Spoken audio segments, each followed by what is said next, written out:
Week 4, English.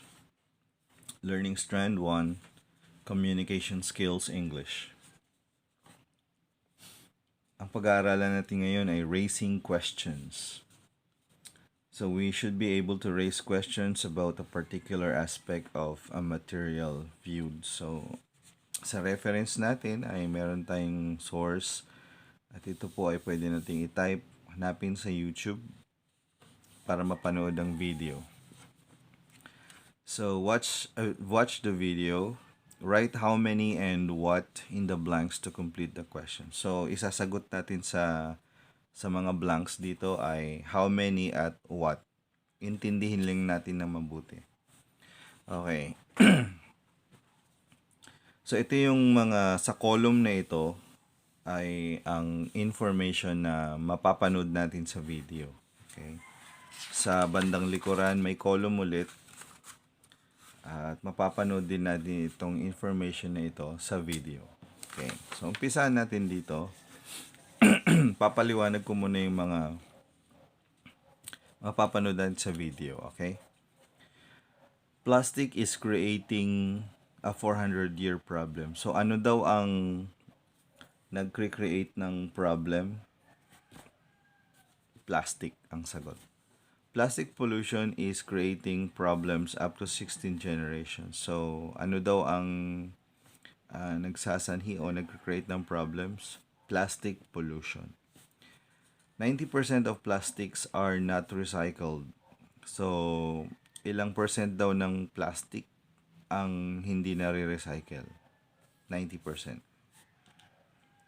Plastics are used as much as fossil fuel in airlines. So, sa airlines kasi fossil fuel ang ginagamit. So, ang plastic din ay madalas na nagagamit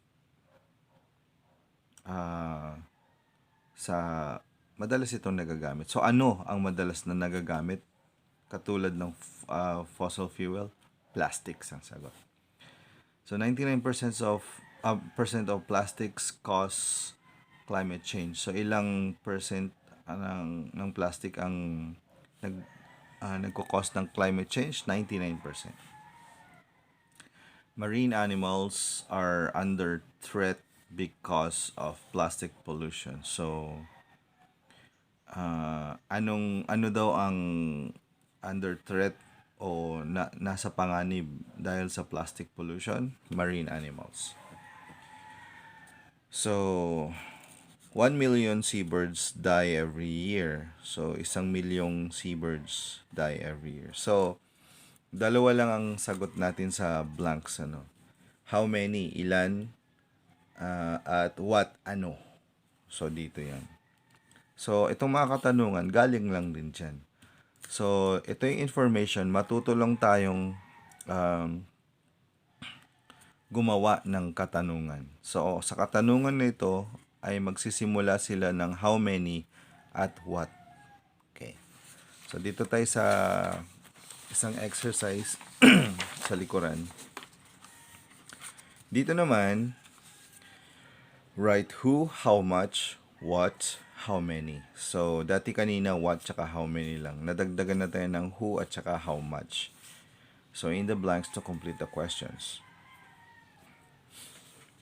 We are eating plastic. So, tayo ay kumakain ng plastic. Sino? We. Tayo. 1/4 of fish has plastic in their gut. 1/4 daw ng mga isda ay merong plastic sa kanilang mga tiyan na kain nila. So, gaano? 1/4. Okay. We are drinking plastic. So, tayo daw ay umiinom ng plastic. Sinong umiinom? Tayo. 83% of tap water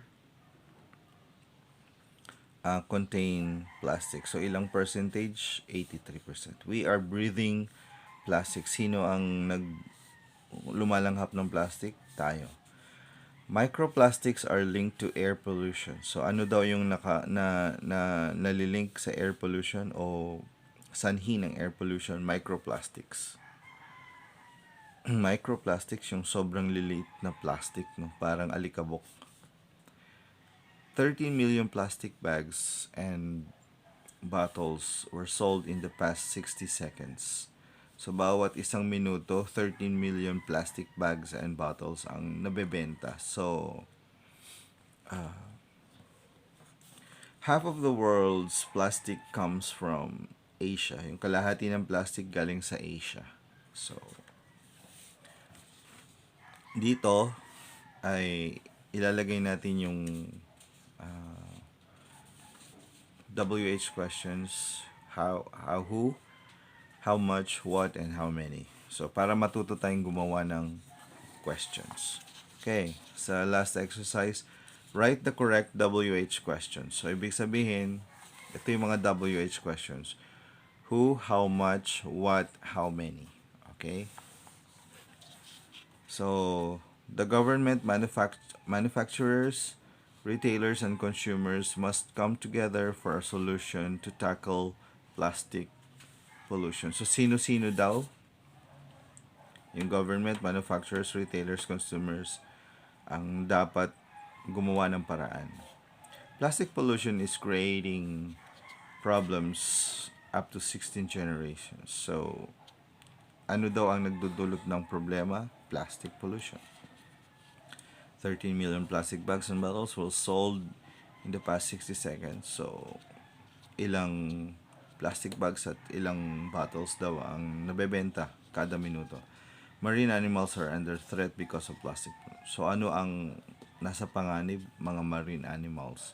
So, yan po ang exercises natin sa English. So, dyan nagtatapos ang Week 4 English. Week 4 Filipino. Learning Strand 1 Communication Skills Filipino. So, ang pag-aaralan natin ngayon ay pag-unawa sa napakinggang kwento.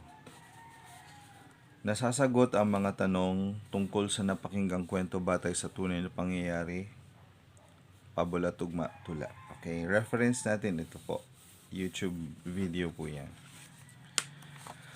So, pakinggan at panoorin ang kwento ng tagumpay ni Erwin Makua. Kopyahin ang link sa YouTube. So, ito po yung link sa YouTube.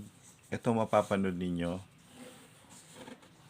Ang kwento ng tagumpay ni Erwin Makua. So, sagutin ang mga katanungan tungkol sa kwento ng tagumpay ni Erwin Makua. So, ang kwento ng tagumpay ni Erwin Makua. So, dito po, may mga katanungan na dito akong inihanda. Hanggang sa likuran po. So, explain ko lang yung mga katanungan. So, habang kayo ay nanonood ng video, ay masasagot nyo itong mga katanungan na ito. Ano ang trabaho ni Erwin Makua? Saan nagtatrabaho si Erwin Makua? Sa halos 2 dekada. Paano kinayang makuha ng full load course habang siya ay nagtatrabaho? Anong kurso ang tinapos ni Erwin Makua? Okay. Sa bandang likuran, katuloy po. Ano ang natamo niyang karangalan pagkatapos ng kolehiyo? Kanino inaalay ni Erwin Makua ang kanyang tagumpay?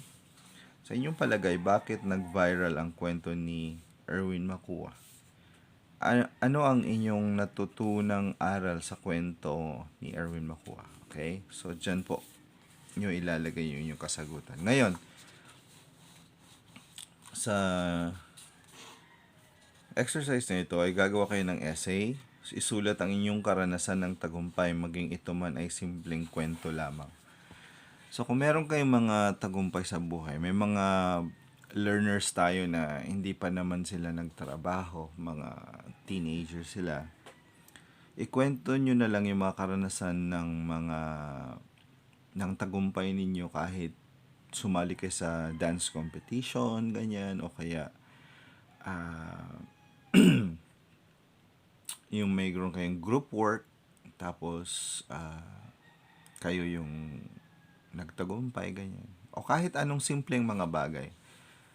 Okay? na naging breakthrough sa inyo. So, yun po. At sa mga meron namang kwento, ikwento nyo po dito. Okay? So, yan po. Diyan po nagtatapos ang Week 4 Filipino. Week 4 Science. Learning Strand 2, Scientific Literacy and Critical Thinking Skills. Ang pag-aaral natin ay Biotechnology. So, we should be able to give some information, important applications of biotechnology, example given, food preservation and hydroponics. Okay? So, ito po yung reference natin or references natin. Galing dito ang pag-aaralan natin. So, study the definition, types, and applications of biotechnology. So, ano ba ang biotechnology? Biotechnology is a technology that utilizes biological systems, living organisms, or part of this to develop or create different products. So, biotechnology ay mga living organisms po yan. Ano? Living things, living organisms na kapag pinagsama mo, makakapag-create siya ng isang produkto. Makaka-develop siya ng isang produkto. Biotechnology po ang tawag dyan. Meron po tayong, sa example natin, may dalawang sangay ng biotechnology. Medical biotechnology. Okay? Medical biotechnology is the use of living cells and other cell materials for the purpose of bettering the health of humans. So, syempre, para sa medisina ito. So, halimbawa ng medical biotechnology, vaccines po. Vaccines are chemicals that stimulate the body's immune system to better fight pathogens when they attack the body. So, pag may virus na ang tawag ay pathogens, kung may virus po, pathogens po ang tawag. So, kung may virus ka, at mayroon silang ginawang vaccine, so ipatitibay niyo yung immune system. Another one is antibiotics po. Halimbawa ng medical biotechnology. Strides have been made in the development of antibiotic that combat pathogens for humans. So, isang halimbawa po ng gamot na kung saan makakapag laban sa pathogens or viruses ay antibiotics po. So, ang antibiotics ay combination ng living cells and other cell materials po. So, ito po yung mga example ng produkto na nalikha gamit ang medical biotechnology. Okay. Sa agriculture naman tayo. Agricultural biotechnology focuses on developing genetically modified plants for the purpose of increasing crop yields. Okay, ang agricultural biotechnology naman ay gumagawa sila ng mga produkto or genetically modified plants para maparami ang kanilang ani. Okay? So, introducing characteristics to those plants that provide them with an advantage growing in regions that place some kind of stress factors on the plants, namely weather and pests. So, sa mga lugar na merong maraming peste at saka matindi ang weather condition o panahon, gumagawa sila ng produkto na kung saan ito yung purpose nila. Maparami yung kanilang kita o kaya yung ani nila. So, agricultural biotechnology.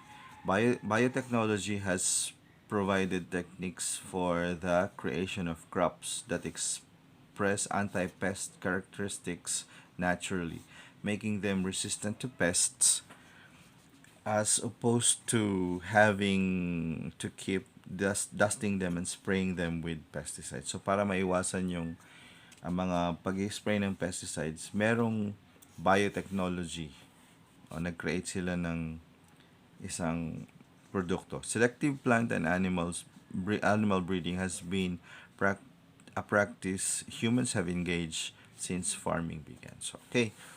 Ito lang yung mga examples ng applications ng biotechnology. Ah, nutrient supplement.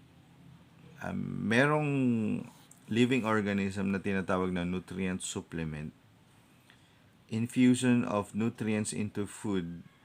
Golden rice where the rice is infused with beta-carotene. So kapag yung palay nilagyan ng beta-carotene, ang resulta po dyan ay golden rice. Hindi lang po nakikita sa picture na ito, pero may white rice, meron ding golden rice. Ibig sabihin, nilagyan niya ng beta-carotene. Okay. So, rice, living organism plus beta-carotene. Okay. Biofuels. Biofuels energy production sector. Okay. Using corn to produce combustible fuel for running car engines. Isang example po dyan ay gasolina na gawa sa corn. Okay, o sa mais. Another examples po sa industrial biotechnology. Okay. Production of cellular structures to the production of biological elements for numerous uses. So, halimbawa po sa industrial biotechnology, yung mga beer natin. Beers. So, ito pong beers ay may halo po siyang living organism para makabuo ng beers. Okay? So, abiotic stress resistance. So, ibig sabihin sa halaman, abiotic living things. Development of crops that can withstand prevailing harsh climates. So, ibig sabihin, kapag mabagyo, masyado mainit, namamatay yung halaman, ito ang isang paraan kung saan makakapag-grow ka pa rin ng halaman. So, ang tawag dyan ay hydroponics o hydro, ibig sabihin tubig. Sa tubig ka magtatanim ng halaman. Okay? So, yan, combination din yan. So, dito sa ating exercise, write on the blanks. Ito isasagot natin sa mga blanks dito. Okay? Isusulat natin yan ang organism, cell, nutrients. Ito lang ang sagot. Organism, cell, o nutrients. So, 4 po yan. Ibig sabihin, may isa dyan uulitin. So, organisms for corn or water. Cell naman for yeasts. Nutrients for beta-carotene. So, alin dito ang, halimbawa, kinakailangan ng corn or water? Organism ang ilalagay mo. Sa yeast naman, cell ang ilalagay mo. Nutrients naman sa beta-carotene. So, ibig sabihin, ang pinaka-main product mo dito is rice. Pag dinagdagan mo pa ng isang living organism, magiging golden rice. Alin dito sa tatlo ang isasagot mo? Alcohol naman, plus isa dito sa mga ito, magkakaproduce ng biofuel. Beers, galing yan sa halaman. Okay, ang beer. Plus, isa sa mga ito, magiging beer. Okay? Galing yan sa wheat.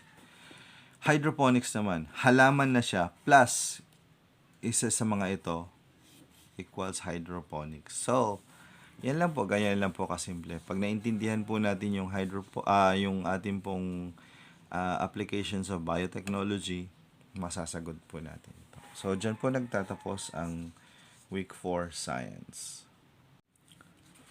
Week 4 Math. Learning Strand 3, Mathematical and Problem-Solving Skill. Decimal to percent. So, ito po yung ating references. We should be able to convert decimal to percent.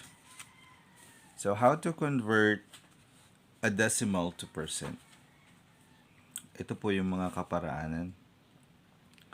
Multiply by 100 to convert a number from decimal to percent. Then add the percent sign. Converting from a decimal to a percentage is done by multiplying the decimal value by 100 and adding percent sign. So, example, 0.10 becomes 0.10 10 times 100 equals 10%. So, pag minultiply po natin yan, 10% po yung ano. Lalagyan lang natin ng percent sign. Equals 10 po yan. Okay? So, another example is 0.675 becomes 0.675 times 100 equals 67.5. So, paano po ginawa yan? Madali lang naman po. So, halimbawa, 100 times 0.10. So, 0, 0, 0, tatlong 0. Tapos, merong dalawang decimal point, 1, 2. So, yan po, equals 10. Lagyan ng percent sign, 10%. Okay? Medyo malabo yata. Ganyan po siya. Yan. So, madali lang naman yan. Ano? So, ito po, mayroong mas madali. Shortcut. The shortcut is to convert from decimal to percent is to move the decimal point 2 places to the right and add the percent sign. So, halimbawa, ito, 0.675. Move ka lang ng isa, move ka pangalawa. So, andito na siya. Ang answer, 67.5%. Lalagyan ng percent sign. Okay, explanation na isa pa. So, 0.5, a decimal number, is equal to 50%. Okay, so, 0.5, half of the box, green po yan, pero imagine niyo lang kung may kulay. Green po itong naka-shade. 50 of the 100 squares are green. So, kulay green po ito so, 1, 2, 3, 4, 5, 6, 7, 8, 9, 10. 1, 2, 3, 4, 5. So, 50 yan. Lahat yung naka-shade. So, ibig sabihin, 50 over 100 boxes. Okay, is green. So, lalagyan mo lang ng percent sign. 50% of the box is green. So, ito po. Mag-shade lang po tayo. So, madali lang po, ano. Okay, next po.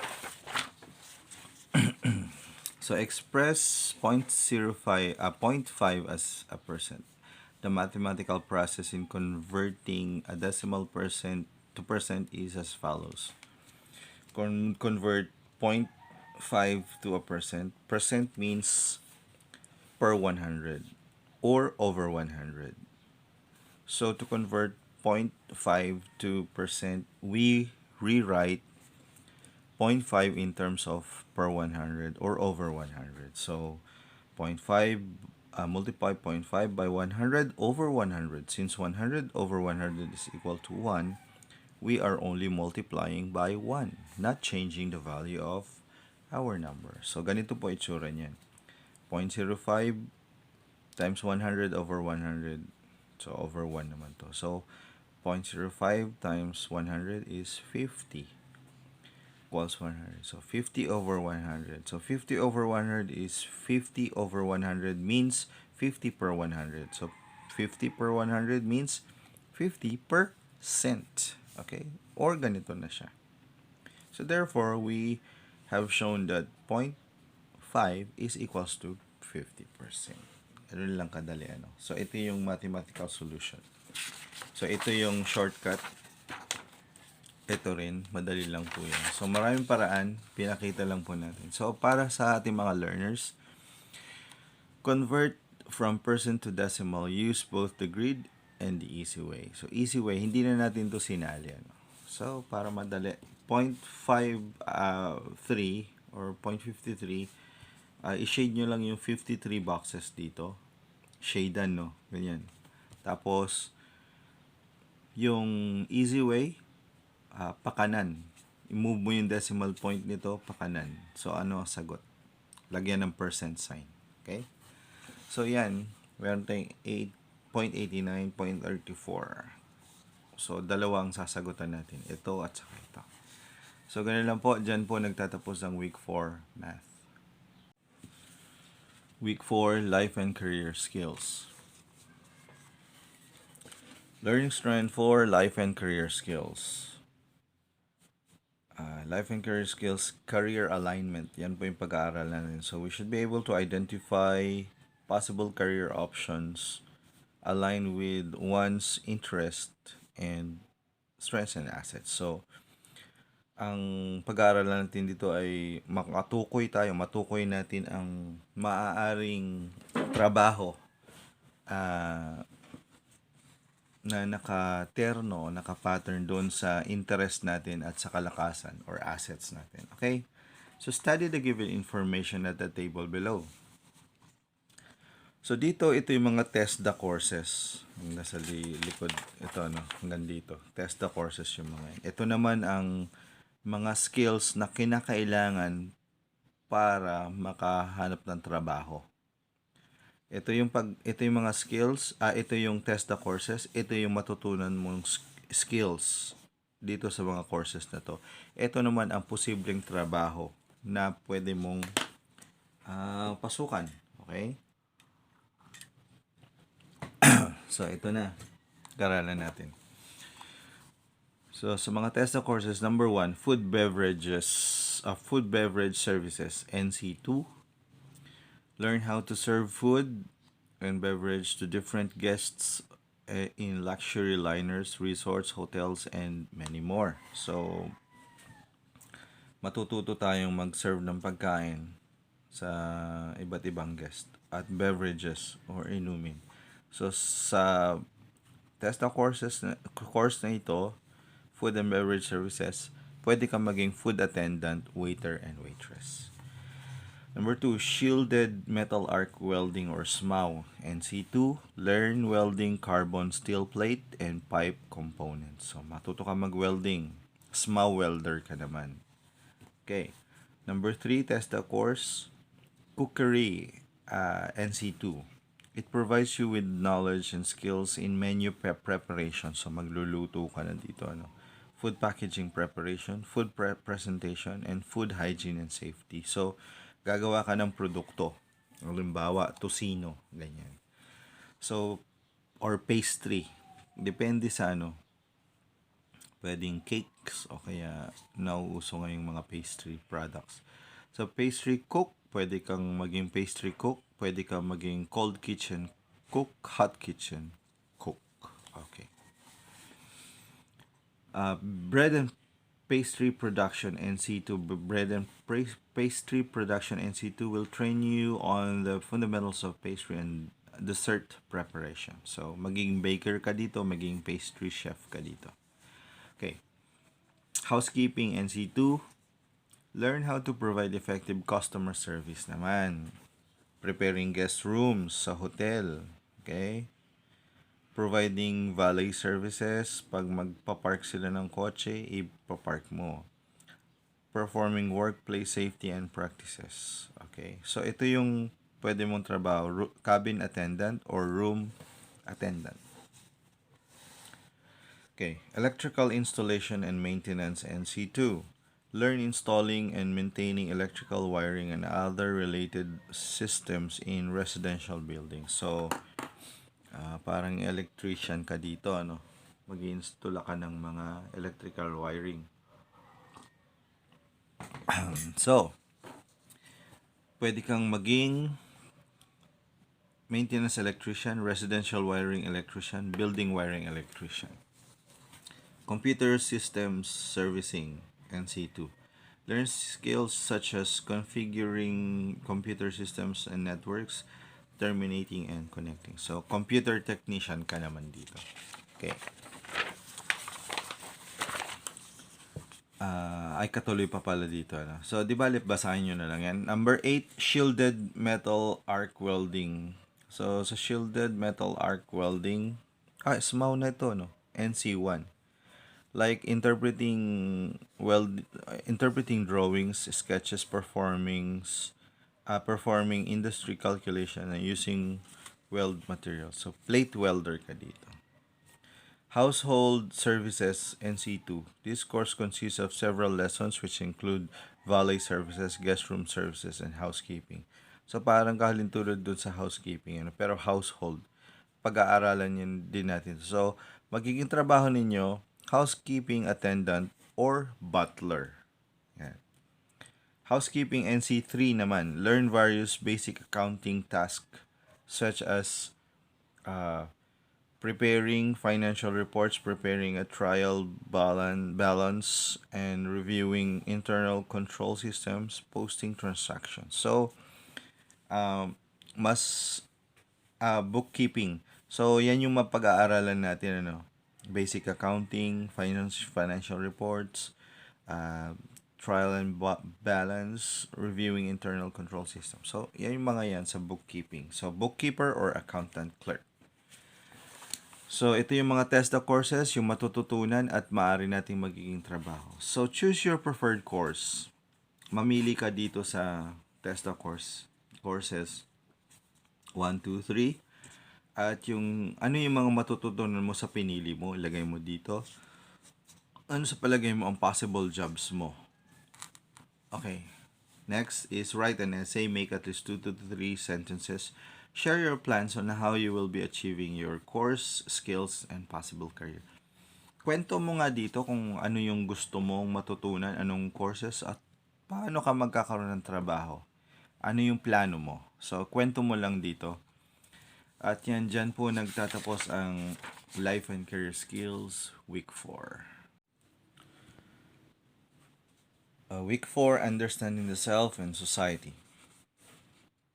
Learning Strand 5, Understanding the Self and Society. So, ang pag-aaralan natin ngayon dito ay describing relationship with family members. Yan. May describe natin ang relasyon ng mga family members. So, ito yung ating reference. Ang tayo po ay dapat makapag-describe. We should be able to describe one's relationships with the members of his or her family by recognizing his or her role in the family. So, mapag-aaral natin ano ba ang role natin sa ating family at paano tayo makitungo sa bawat isa. To study the roles and characteristics of family members. So, family roles. Baka isa ka sa mga ito. Number 1, meron tayong tinatawag na hero. This is the good and the responsible child. Hero ang tawag dyan. Kapag ka siya ay mabuti at responsible siya. Meron namang rescuer. The rescuer takes care of others' needs and emotions and problem solves for others in the family. Siya yung taga-solve ng problema sa pamilya. Siya yung tagapangalaga sa emosyon at siguro sa kalusugan ng pamilya. Meron namang mediator sa family. Sino naman si mediator? The mediator can be a rescuer. Pwede siyang parang rescuer. Although he or she works to keep peace in the family, taga-awat siya. Okay? Meron ding black sheep sa family. Ano tong black sheep sa family? This is the person the other family members feel needs the most help. So, siyang may mas nangangailangan ng tulong. Si black sheep. Kadalasan si black sheep siya yung pasaway sa family. Dito naman ang definition, siya yung mas nangangailangan ng tulong sa lahat. Switchboard. Sino naman si switchboard? This person is the central information center of the family. Ang bibigay ng impormasyon. Siguro siya ay matalino. Power broker. Sino yung power broker sa family? This person works at maintaining a hierarchy in the family with him or herself at the top. Siya yung leader ng family. Power broker. Okay. Meron po sa family natin yung lost child. The lost child is the subservient good child. He or she is obedient, passive, and hidden in the family trauma. So, siya yung masunurin. Sunod lang ng sunod. Okay? So, yan si lost child. Meron ding clown. The clown uses humor to offset the family's conflict and to create a sense that things are okay. So, siya yung nagpapatawa sa family natin para hindi masyadong seryoso. Cheerleader. The cheerleader provides support and encouragement to others. So, siya yung nagbibigay ng support at encouragement. Okay? Ini-encourage niyo yung members ng family. Nurturer. Sino naman si nurturer? The person provides emotional support, creates safety, is available to others, and can be a mediator. So, pwede siyang uh, nag pwede mong sumbungan pag may problema ka at nagbibigay siya ng safety environment sa iyo at palagi siyang available sa lahat at pwede rin siyang tagapamagitan o peacekeeper. Thinker. The thinker provides objective reasoning focus. Siya yung nag-iisip at magaling to mag-isip. Okay? Magaling mag-solve ng problema. Truth. Truth teller. This person reflects the system as it is. So, kailangan ito, pinag-aaralan niya yung uh, mga bagay-bagay sa buhay. Okay? So, sa exercise natin, choose your answers from the table above. Example, father, thinker, provides objectives in the family. So, alimbawa si father, ito na yung sagot.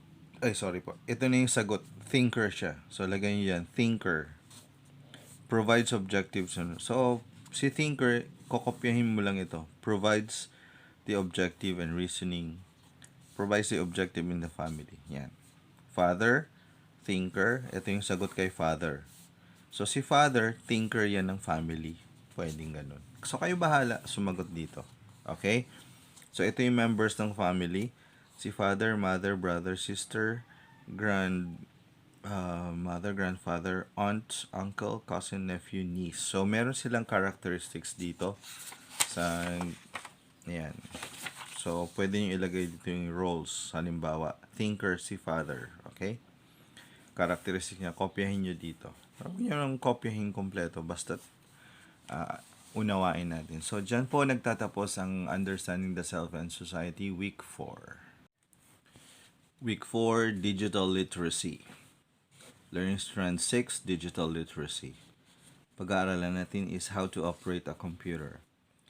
So, the learner should be able to demonstrate understanding on how to operate a computer. So, ito po yung reference natin. Study the procedures of operating computer, both the hardware and software usage. Okay, so operating a computer. Switch on the power supply. So ito po yung power supply. Sa loob po yan. So, yan. Switch on the CPU. Ito po yung CPU. Power button. So, operating system or OS, makikita nyo po dyan yung minsan Windows, ganyan. Ito na pala. Operating system or OS would now boot automatically. So, pagka power on natin, ito yung makikita natin. This will take you to the password screen if your OS password is protected. So, mag-password ka muna dyan. Okay? If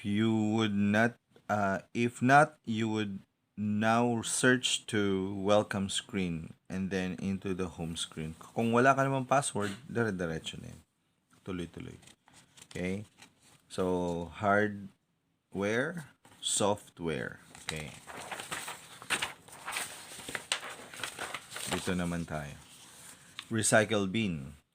Keeps the files you delete from your computer. So, pag magde-delete ka, pupunta sa recycle bin. Okay?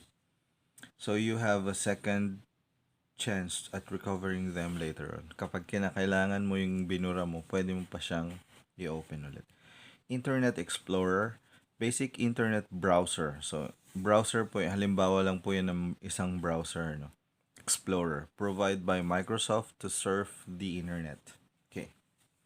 Windows icon. So, this little is usually found on the lower extreme. Hindi ko alam kung tama po ito. Ano. Here on here on out you can here on out you can wala na to. You can check it into other things that may be pre-installed in your computer. So mga software po yan ano. Windows icon. Marami po tayong mga Windows icon dyan. My computer. If using any OS before Windows 8, double-clicking is the on this icon will lead you to the content of your hard drive storage or disk drive. So dati double-click, ngayon meron na mga isang click lang. So you open my computer at lilitaw po lahat yan. Okay? So uh, kung alam niyo na mag-open ng computer, makikita niyo itong mga to. Kailangan natin yung hardware and software. Okay? So identify the corresponding hardware and software. Choose your answers from the table above. So ang mga kasagutan ito po, Recycle Bin, Internet Explorer, My Computer, Windows icon, power supply, CPU, operating system or OS, password screen. So, yan. 1 to 8 po yan, ano.